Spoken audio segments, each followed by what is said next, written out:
Tafadhali gavana wetu ndiye atakuwa mbele. Tukifika pale ambapo kuna carpet, tutasimama pale kwa County Public Service Board, Mheshimiwa Ngabana Wavinya.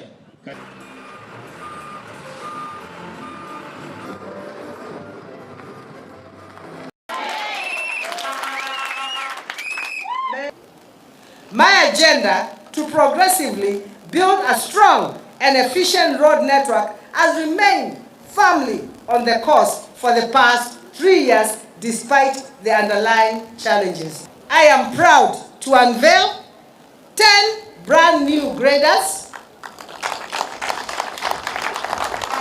2 high performance rollers, 1 heavy duty wheel loader. My wonderful people of Machakos, and particularly Mutituni, where we are gathered, it is a beautiful day to witness progress in action.